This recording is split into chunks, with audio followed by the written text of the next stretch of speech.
Hello friends, आज हम लोग पढ़ने वाले हैं आलोक भारती प्रकाशन मैथ की पहला चैप्टर। ठीक है, कौन चैप्टर? तो पहला चैप्टर।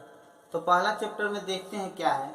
देखिए, पहला चैप्टर में है वास्तविक संख्या। वास्तविक संख्या जिसे इंग्लिश में बोला जाता है रियल नंबर। तो रियल नंबर के बारे में हम लोग कक्षा 9th में पढ़ चुके हैं। इसके बारे में आप लोग जानते भी होंगे। अगर जिसको पता नहीं है तो मैं बता रहा हूँ इसका परिभाषा। देखिए, इसका परिभाषा जो होता है ना रियल नंबर का, तो होता है वैसी संख्या जिसका वर्ग हमेशा धनात्मक हो। वैसी संख्या जिसका वर्ग हमेशा धनात्मक हो, अर्थात ऋणात्मक प्राप्त न हो, तो उसे हम क्या कहते हैं? वास्तविक संख्या कहते हैं। क्या कहते हैं? वास्तविक संख्या। याद रखिएगा, जैसे ऋणात्मक होता है तो जैसे ऋणात्मक माइनस होता है और धनात्मक प्लस, तो यह चिन्ह पर भी ध्यान दीजिएगा। सबसे पहले देखिए, एग्जाम्पल ले रहे हैं हम वास्तविक संख्या का। क्या चीज का? तो वास्तविक संख्या का एग्जाम्पल। वास्तविक संख्या, तो देखिए इसका एग्जाम्पल हो जाएगा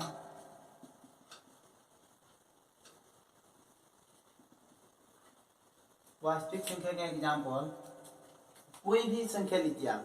जैसे आप 5 लीजिए, इसका वर्ग कीजिएगा। जैसे 5 का वर्ग, 5 का वर्ग तो हो जाएगा 5 का वर्ग करेंगे तो 5 गुने 5 हो जाएगा। तो 5 से 5 में गुना करें तो कितना होगा? 25। तो देखिए 25 क्या चीज में है? इसके सामने क्या है? तो प्लस है। तो प्लस है तो क्या चीज में है? धनात्मक में है। क्या चीज में है? धनात्मक। तो जिसके सामने अगर धनात्मक होगा, जैसे जो धन में होगा, उसे हम क्या कहते हैं? वास्तविक संख्या कहते हैं। क्या कहते हैं? वास्तविक संख्या। तो वास्तविक संख्या का एग्जाम्पल ये हो सकता है, जैसे आप -3 ले सकते हैं, इसका वर्ग कीजिए। जैसे कोई बोलेगा कि ऋणात्मक लेकर देखिए, तो ऋणात्मक लेकर देखते हैं कि इसका वर्ग क्या हो रहा है। तो देखिए, जैसे इसका वर्ग करेंगे तो -3 इंटू -3। तो अब इसको गुना करेंगे, जैसे माइनस माइनस क्या होगा? तो प्लस। क्या होगा? Minus minus plus. और 3 3 में गुना करें तो 3 3 9। तो देखिए इसके सामने क्या है? प्लस। नहीं लिखेंगे तो भी चलेगा, लिख देंगे तो भी चलेगा, कोई दिक्कत नहीं रहेगा। तो ये क्या चीज में आया? धनात्मक में। धनात्मक। जब धनात्मक में आया तो क्या होगा? वास्तविक संख्या होगा। क्या होगा? वास्तविक संख्या। इसी तरह और एग्जांपल में आप ले सकते हैं रूट वाला। जैसे √5, इसका वर्ग करेंगे तो क्या होगा? देखते हैं इसका वर्ग। तो देखिए √5, तो जैसे 5 गुने 5 ऐसे हो सकता है, या अलग भी हो सकता है। √5 गुने √5 इस तरह भी लिख सकते हैं। तो चलिए मैं इसी तरह लिख रहा हूँ। तो देखिए, जब रूट के अंदर 2 संख्या रहता है एक ही तरह के, तो क्या होता है? बाहर एक निकल जाता है। ठीक है, तो बताइए इसका वर्गमूल। जैसे 25 का, जैसे 5 25 होता है इसका, अगर गुना करते तो रूट में अगर 25 आया तो इसका वर्गमूल क्या हो जाएगा? 5। क्या होगा? 5। तो देखिए ये क्या चीज में प्राप्त हुआ है? प्लस में। तो इसे हम क्या कहेंगे? धनात्मक में प्राप्त हुआ। तब जब धनात्मक में प्राप्त हुआ तो क्या होगा? वास्तविक संख्या होगा। उसी तरह अगर कोई बोल दिया कि सर ये संख्या लेकर देखिए, जैसे √3, रूट अंदर -3, तो हो जाएगा इसका वर्ग करेंगे। तो जैसे मान लीजिए इसका वर्ग करते हैं तो हो जाएगा -√3 गुने -√3। तो इसका दो समूह बन रहा है, मतलब मिल रहा है, तो एक बाहर निकल जाएगा, -3। क्या प्राप्त हुआ? -3। तो ये क्या वास्तविक संख्या है? तो यह वास्तविक संख्या नहीं है। देखिए ऐसा संख्या अगर रहेगा, यही एक वास्तविक संख्या नहीं है। इसके अलावा कोई भी आप संख्या लीजिएगा, सब क्या होगा? वास्तविक संख्या हो जाएगा। तो चलिए इसके बारे में आप लोग 11th क्लास में जिक्र कीजिएगा, इसमें नहीं पढ़ना है। ठीक है, तो चलिए देखते हैं कि वास्तविक संख्या कितने प्रकार का होता है। वास्तविक संख्या कितने प्रकार का होता है? तो देखिए वास्तविक संख्या दो प्रकार के होता है। दो प्रकार के कौन कौन? तो देखिए वास्तविक संख्या जो होता है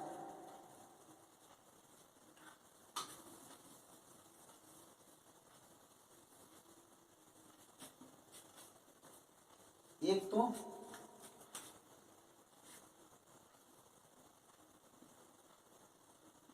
परिमेय संख्या, एक होता है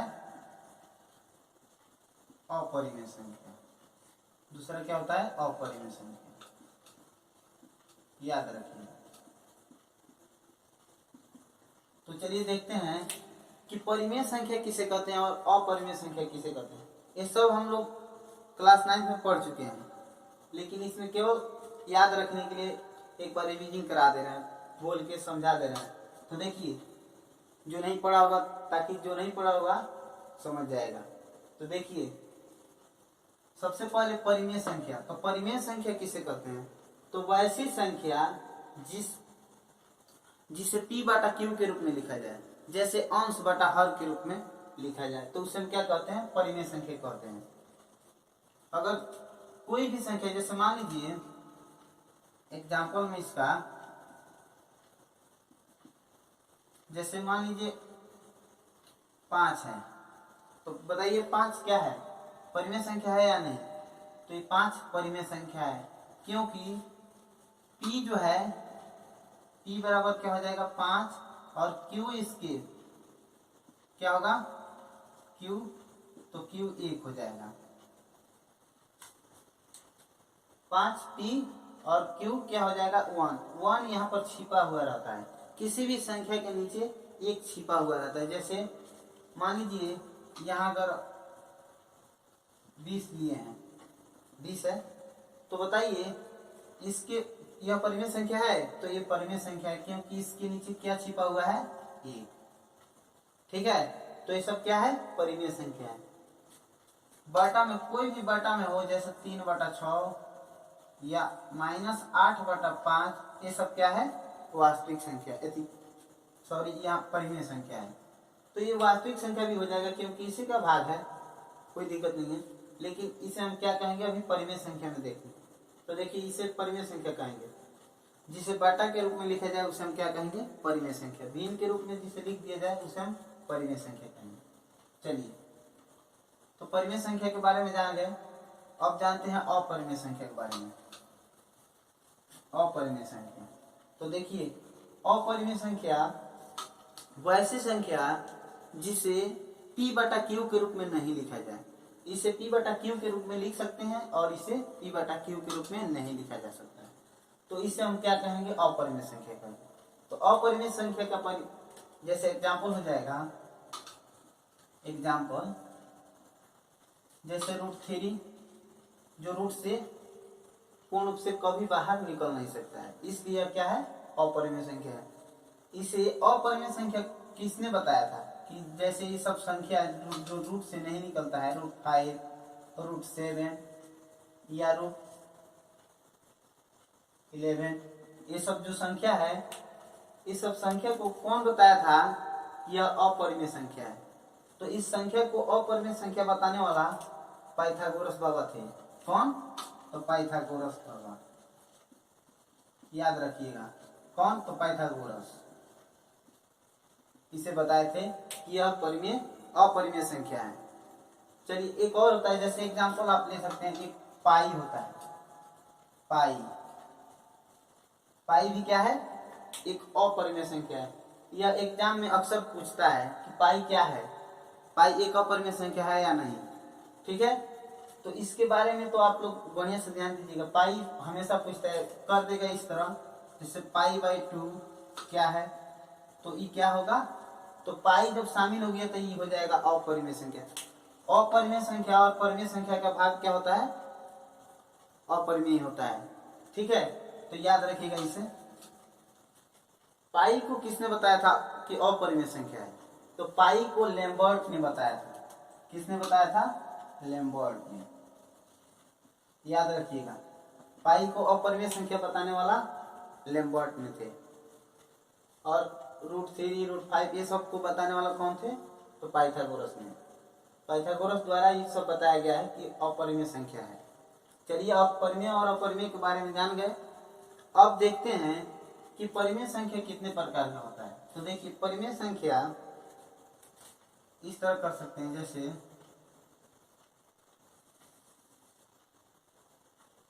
परिमेय संख्या के तो ऐसे अनेक भाग है। इधर देखिए सबसे पहला भाग जैसे प्राकृत संख्या, क्या है? प्राकृत संख्या। दूसरा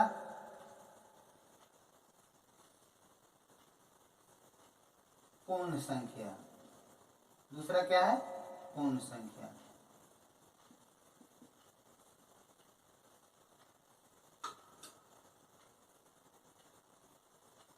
तीसरा क्या है? तो पूर्णांक है। क्या है? पूर्णांक। चौथा सम संख्या।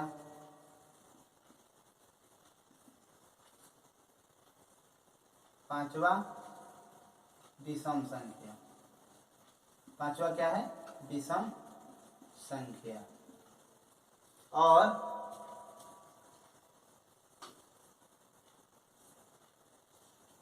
छठा जो है, छठा भाज्य संख्या।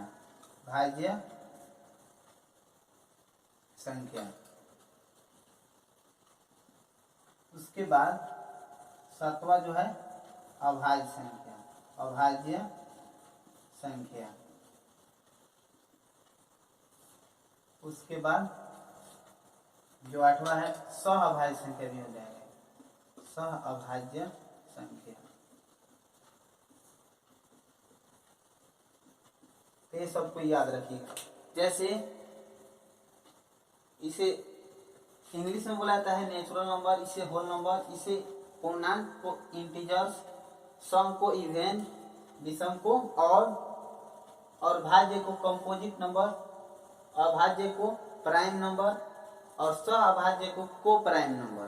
ठीक है, याद रखिएगा। जैसे इस सब का इंग्लिश हम इसका इंग्लिश हम बताए हैं रियल नंबर, लेकिन परिमेय संख्या का नहीं बताएं। तो परिमेय संख्या का याद रखिएगा, इसका इंग्लिश होता है real number, rational number. Rational Hindi medium से पढ़ा है इसलिए हिंदी में लिखवा दिए हैं, तो याद रखिएगा रेशनल नंबर। और ये होता है इरेशनल नंबर।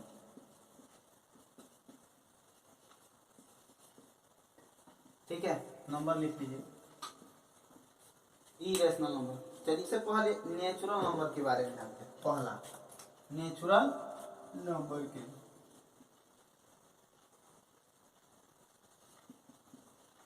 यानी प्राकृत संख्या। क्या है? प्राकृत संख्या। तो देखिए नेचुरल नंबर तो बताए हैं कि जो एक से शुरू और अनंत तक लिखा जाए उसे हम क्या कहेंगे? तो प्राकृत संख्या। जैसे एग्जाम्पल में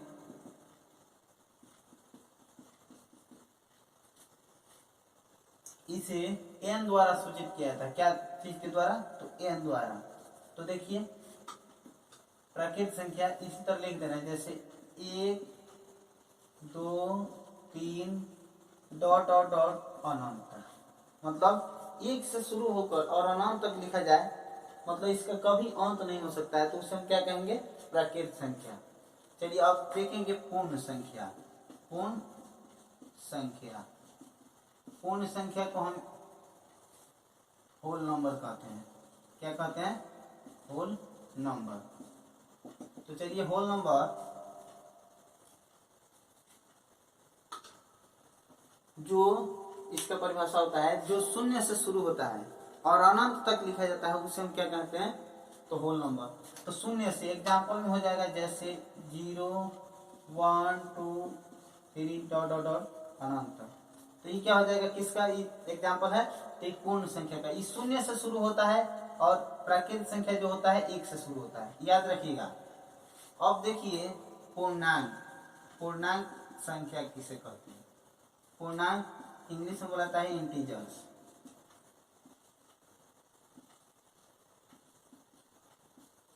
चलिए इंटीजर्स तो इसको बने से याद रखिएगा। जैसे ही थोड़ा बड़ा है तो देखिए इसका परिभाषा जो होता है इसका पूर्णांक का वैसी संख्या जिसमें ऋणात्मक, धनात्मक तथा शून्य सभी शामिल रहे उसे हम क्या कहते हैं, तो पूर्णांक कहते हैं। जिसमें ऋणात्मक भी हो, धनात्मक भी हो और शून्य भी हो शामिल रहे तो उसे हम क्या कहेंगे, तो पूर्णांक संख्या। याद रखिएगा, पूर्णांक संख्या किसे कहेंगे, तो जिसमें ऋणात्मक, धनात्मक तथा शून्य शामिल रहे उसे हम क्या कहेंगे, पूर्णांक संख्या। देखिए जैसे शून्य, इधर 1 2 3 डॉट डॉट इधर भी बढ़ेगा, माइनस में इधर बढ़ेगा, -1 -2 -3 डॉट डॉट, तो ये सब क्या है, तो ये सब पूर्णांक है। ऋणात्मक, धनात्मक तथा शून्य सभी शामिल है, इसे हम क्या कहेंगे, तो वास्तविक पूर्णांक संख्या कहेंगे। चलिए अब नेक्स्ट देखते हैं, इसे मिटा करके नेक्स्ट देखते हैं सम संख्या किसे कहते हैं। सम संख्या किसे कहते हैं, तो सम संख्या होता है, सम संख्या। चलिए सम संख्या वैसी संख्या जो 2 से पूर्ण रूप से विभाजित हो जाए, मतलब पूर्ण रूप से कट जाए, उसे हम क्या कहेंगे, सम संख्या। जैसे सम संख्या का एग्जाम्पल 2 से 2 कट जाएगा, 4 कट जाएगा, 6 8, मतलब 2 4 6 8 इसी तरह, मतलब सम संख्या हो रहा है।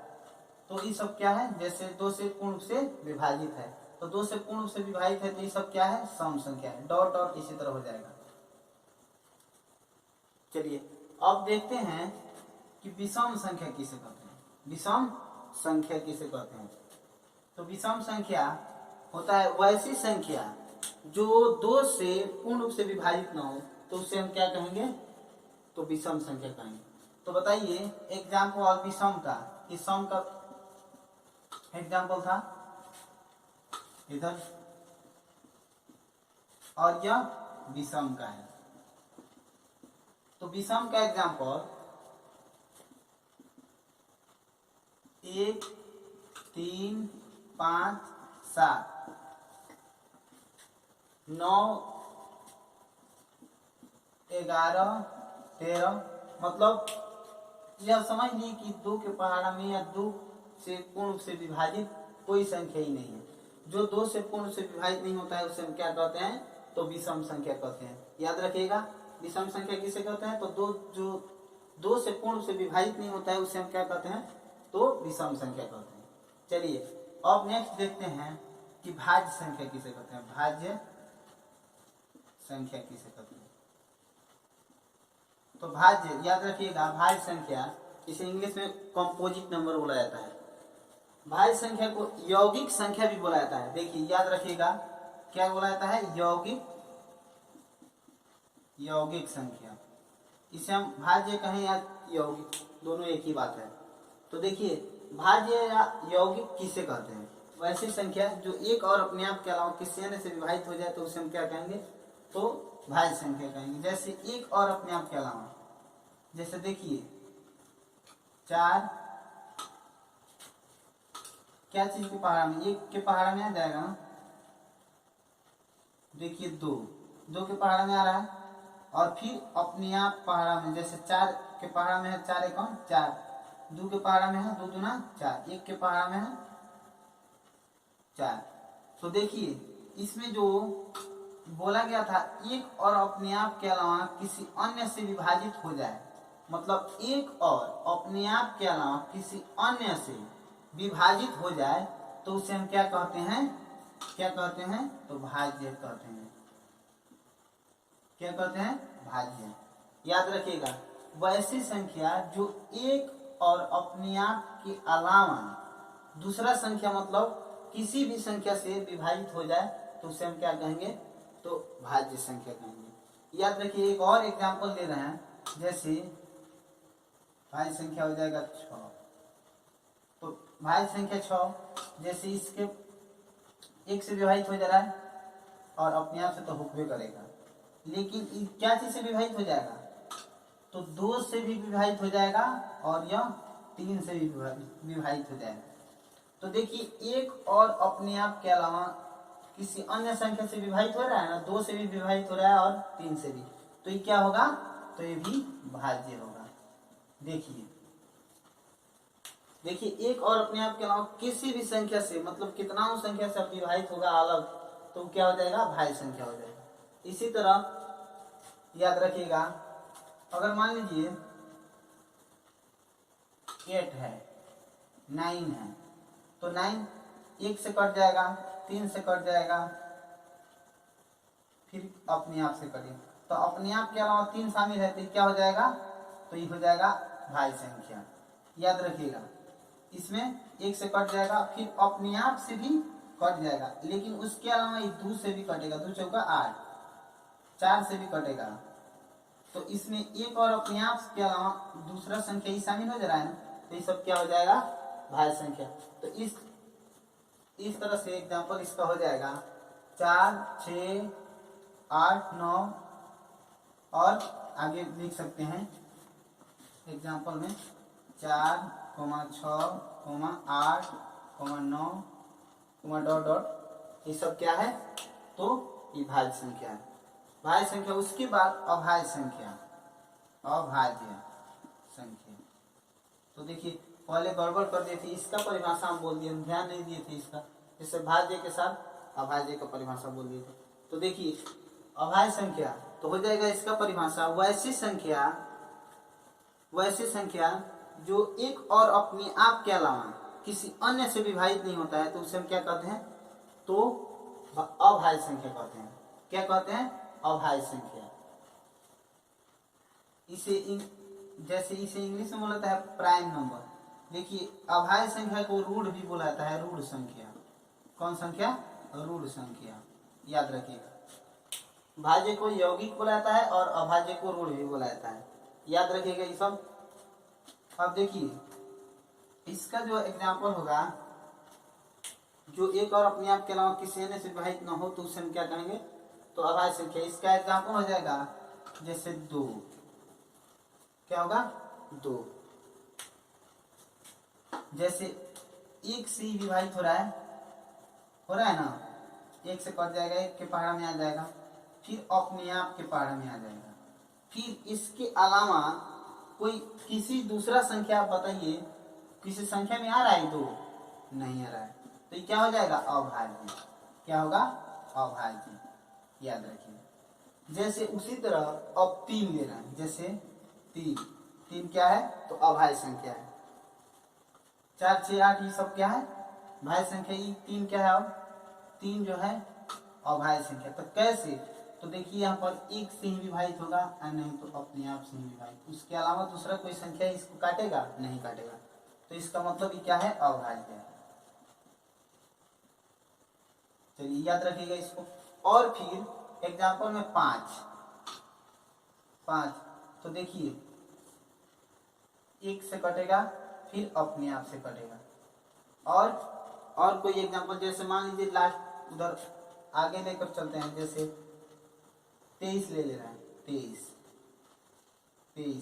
तो 23 क्या होगा, 23 किसके पहाड़ा में आता है, 1 के पहाड़ा में तो आता है, फिर और किसी पहाड़ा में आता है, नहीं, केवल अपने आप के ही पहाड़ा में आता है, तो इसका मतलब क्या हो जाएगा, तो अभाज्य संख्या होगा।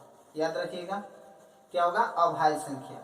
देखिए तो ये सब क्या है, 2, 3, 5, 7, 11, 13, जो केवल अपने आप और 1 से ही कटे, तो उसे हम क्या कहेंगे, अभाज्य संख्या। याद रखिएगा।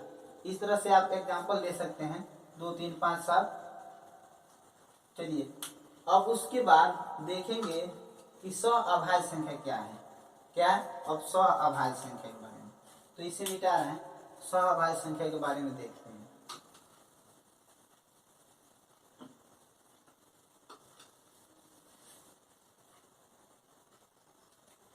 अभाज्य संख्या,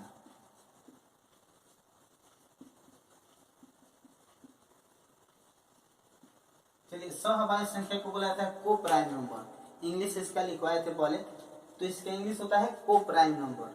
तो देखिए अभाज्य संख्या वैसी 2 संख्या है जिसका मौसा 1 हो, उसे हम क्या कहते हैं, तो अभाज्य संख्या कहते हैं।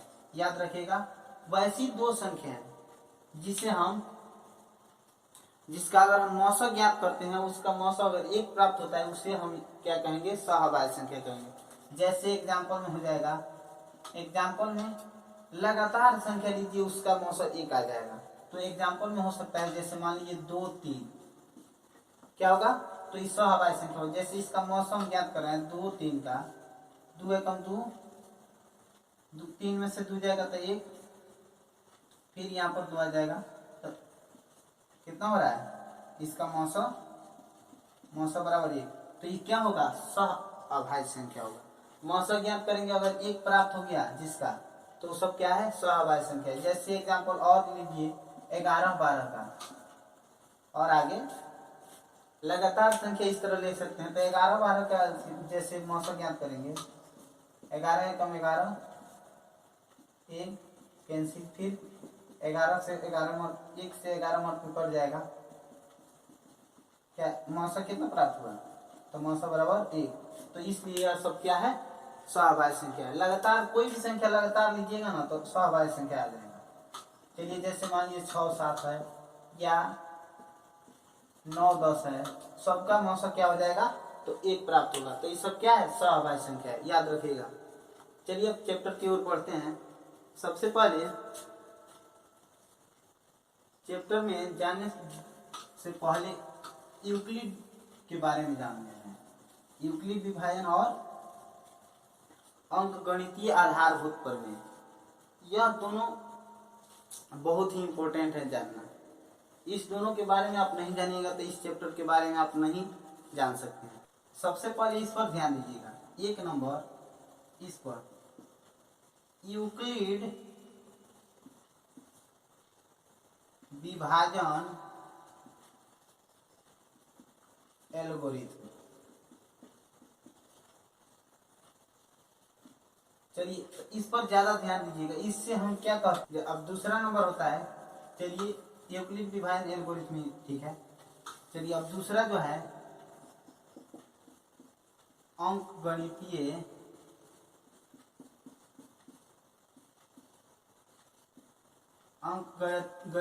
आधारभूत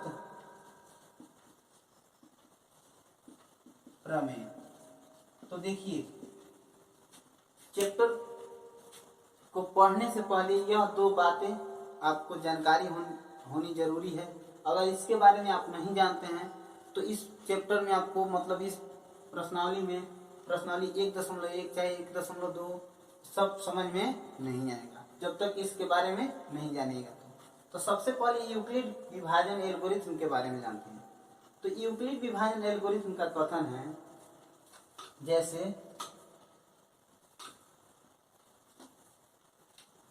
ए बराबर बी क्यू प्लस आर, क्या है, ए बराबर बी क्यू प्लस आर। इसके द्वारा ही बोले थे कि मौसम ज्ञात करने के लिए, मतलब इसके द्वारा ही मौसम बनाने की विधि बताए थे इस मेथड से। तो इसलिए यूक्लिड विभाजन एल्गोरिथम इसे बोला जाता है। इसे यूक्लिड विभाजन प्रमेयिका भी बोला जाता है, इसे यूक्लिड विभाजन लेमा भी बोला जाता है। तो देखिए हो जाएगा, जहां याद रखिएगा, जहां 0 से बड़ा r और r कभी कभी 0 के बराबर होगा, फिर r से बड़ा b जो हमेशा r से बड़ा होगा। याद रखिएगा r से हमेशा क्या होगा, b बड़ा होगा। चलिए याद रखिएगा। तो सबसे पहले इसको जानिए कि a को क्या बोला जाता है, b को क्या बोला जाता है, और q को क्या बोला जाता है, और r को क्या बोला जाता है, इसको पहले जानिए। तो सबसे पहले अंकगणितीय आधारभूत, अभी इसे मिटा रहे हैं, यूक्लिड विभाजन एल्गोरिथम के बारे में जिक्र कर लेना है, तब इसके बारे में जानेंगे। तो चलिए देखिए कि a को क्या बोला जाता है, a को भाज्य बोला जाता है। क्या बोला जाता है, भाज्य। a को क्या बोला जाता है, भाज्य। b को भाजक, याद रखिएगा, b को भाजक, और c को, सॉरी यहाँ क्यों है, ये भी सी लिख दिए, देखिए ए बी मतलब भाज्य भाजक हो गया, और क्यू को क्या बुलाया जाता है, तो भागफल।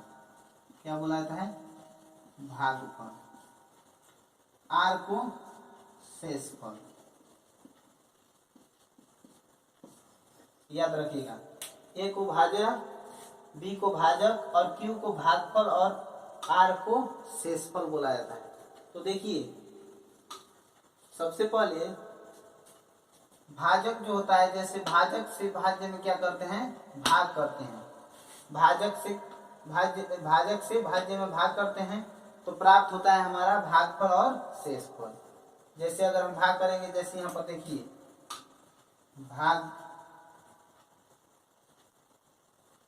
भाजक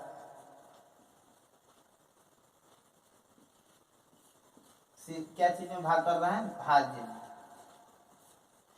तो भाजक से अगर भाज्य में अगर हम भाग करेंगे तो भागफल प्राप्त होता है। क्या प्राप्त होता है, भागफल। और नीचे क्या प्राप्त होता है, तो शेषफल। क्या प्राप्त होता है, शेषफल। इसे आप लोग बहुत पहले से ही लगभग 5 क्लास से ही जानते आ रहे होंगे, भाज्य भाजक भागफल शेषफल। लेकिन इसके बारे में इस क्लास 10th में ही पढ़ना है, जैसे यूक्लिड एल्गोरिथम को। तो देखिए इसे याद रखिएगा, यह याद रखना जरूरी है। तो देखिए इसका परिभाषा जैसे इसी के हिसाब से लिया गया है, जो यूक्लिड एल्गोरिथम बना है थ्योरम, तो इसी के हिसाब से। जैसे भाज्य बराबर फॉर्मूला था पहले, जैसे भाज्य बराबर भाजक गुणे भागफल प्लस शेषफल। ठीक है, इसी के हिसाब से इसको भी बनाया गया है। तो चलिए याद रखिएगा इसको। जैसे भाज्य को ए, भाजक को बी और भागफल को क्यू और शेषफल को आर बोला गया। यह किनका नियम है, तो यूक्लिड विभाजन एल्गोरिथम का नीचे वाला, याद रखिएगा। चलिए अब देखते हैं इस पर कुछ एग्जाम्पल्स, मतलब क्वेश्चंस बना करके। कोई मौसम, जैसे मान लीजिए छोटा सा एग्जाम्पल ले रहा हूँ, जैसे क्वेश्चन, जैसे मान लीजिए 20 और 30 है, इसका मौसम ज्ञात करना है। ठीक है, 20 और 30 का मौसम। तो 20 और 30 का मौसम कैसे ज्ञात करेंगे, तो क्या कर देंगे, चूंकि इसमें देखिए बड़ा कौन है, बड़ा है 30, 30 बड़ा है 20 से। क्या चीज से बड़ा है, तो 20 से बड़ा है 30, तो इसलिए ए बराबर जो बड़ा है उसे हम ए मानेंगे 30। जैसे अब जो छोटा है 20, तो उसे हम बी मानेंगे। ठीक है, अब लिखेंगे यूक्लिड विभाजन एल्गोरिथम से। क्या चीज से, यूक्लिड विभाजन एल्गोरिथम से। यूक्लिड विभाजन एल्गोरिथम देखिए यहाँ पर लिखे हुए हैं, यहाँ भी है। तो देखिए इसे मिटा रहे हैं, यहाँ पर लिख दे रहे हैं, होगा ए बराबर बी क्यू प्लस आर, जहाँ 0 से बड़ा आर और कभी कभी बराबर और आर से बड़ा भाजक होगा, मतलब बी होगा। तो चलिए उसे इधर नहीं लिख रहे हैं, इतना ही पर बना रहे हैं। देखिए ए का मान कितना है, तो 30 है, बराबर बी का मान कितना है, 20। तो देखिए 20 से 30 में क्या करेंगे, तो भाग करेंगे। यहाँ पर बताए ना भाजक कितना है, बी है, तो 20 है और भाज्य कितना है, 30 है, तो 30 यहाँ पर रख देंगे। तो अब भाग कीजिए, 20 से कम, जैसे 20 से भाग करेंगे 30 में, 20 है कम 20, 0 के 0, 3 में से 2 गया 1, 10 आ रहा है। तो देखिए भागफल कितना प्राप्त हुआ, भागफल 1 प्राप्त हुआ। तो भागफल मतलब क्यू होता है, तो क्यू की जगह पर हम क्या रखेंगे, 1 प्लस शेषफल क्या प्राप्त हुआ है, शेषफल तो 10। ठीक है, अब देखिए मौसम में जो होता है, जैसे जो शेषफल रहता है वो क्या हो जाता है, भाजक हो जाता है, और जो भाजक होता है वो भाज्य बन जाता है 20। तो अब फिर भाग करेंगे 10 दूना 20, कट जाएगा। तो देखिए उसी तरह इसमें भी लिख सकते हैं। अब इसमें क्या है, पहले ध्यान दीजिएगा कि भाजक क्या है, भाजक बराबर 20 और शेषफल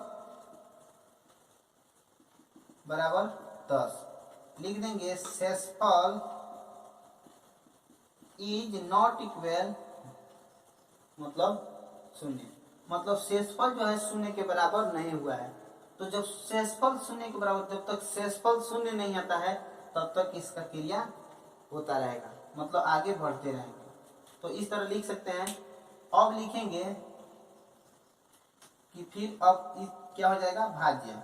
तो लिखेंगे 20 बराबर 10 से क्या करेंगे, अब भाग। तो अब देखिए 10 से इसमें भाग करते हैं, 10 दूना 20, 2 मत में कट रहा है और प्लस शेष कितना बच रहा है, 10 दूना 20। पूर्ण रूप से जब कट गया, यहाँ पूर्ण रूप से कट गया तो कितना हो जाएगा शेष, इसका 0।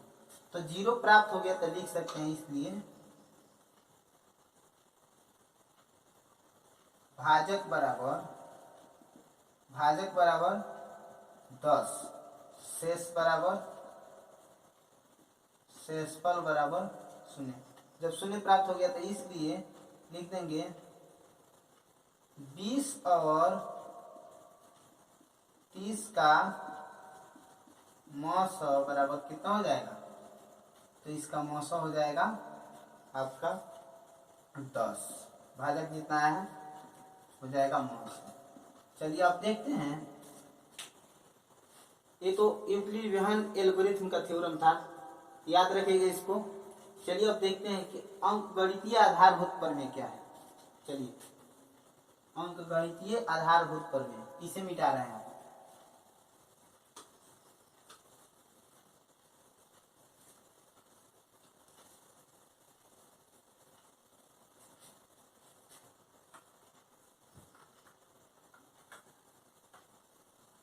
अंकगणितीय आधारभूत प्रमेय। तो देखिए अंकगणितीय आधारभूत प्रमेय क्या है, लिख दे रहे हैं आप दूसरा नंबर।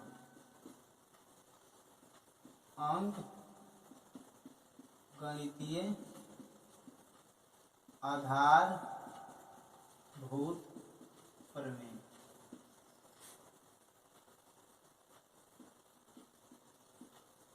तो देखिए इसमें अंकगणितीय आधारभूत प्रमेय में पढ़ते हैं कि भाज्य संख्याओं के गुणनफलों को, जैसे गुणनखंडों के, अगर जैसे भाज्य संख्या को अगर हम गुणनखंड करें, गुणनखंड के गुणनफल जो प्राप्त होता है उसे हम क्या कहते हैं, अंकगणितीय आधारभूत प्रमेय। जैसे यहाँ पर आप देख सकते हैं, कोई भी संख्या लीजिए जैसे 20, तो इसका यह क्या है, तो ये भाज्य है। कौन संख्या है, भाज्य संख्या है। तो जब भाज्य संख्या है तो ये अभाज्य गुणनफलों के रूप में हो जाएगा इसका गुणनखंडन। तो ये क्या हो जाएगा, यही रूल होगा जो अंकगणितीय आधारभूत प्रमेय, मतलब इसी रूल को, मतलब गुणनखंडन विधि पर लागू होगा अंकगणितीय आधारभूत प्रमेय। याद रखिएगा किस पर लागू होगा, तो गुणनखंडन पर। चाहे वह वृक्ष विधि से बनाइए, वृक्ष गुणनखंडन विधि से, या अभाज्य गुणनखंडन विधि से, किसी गुणनखंडन विधि से बनाइएगा, तो ये सब क्या है, अंकगणितीय आधारभूत प्रमेय।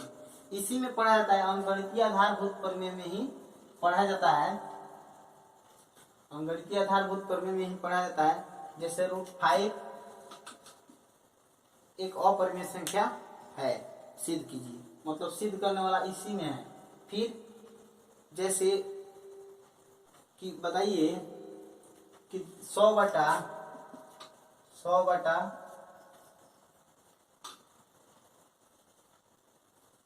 99 शांत है या अशांत। तो देखिए ये जो सब संख्या है शांत अशांत बताने वाला, ये सब क्या है, अंकगणितीय आधारभूत प्रमेय में पढ़ना है। ठीक है, याद रखिएगा इसको। तो अंकगणितीय आधारभूत प्रमेय में गुणनखंडन एवं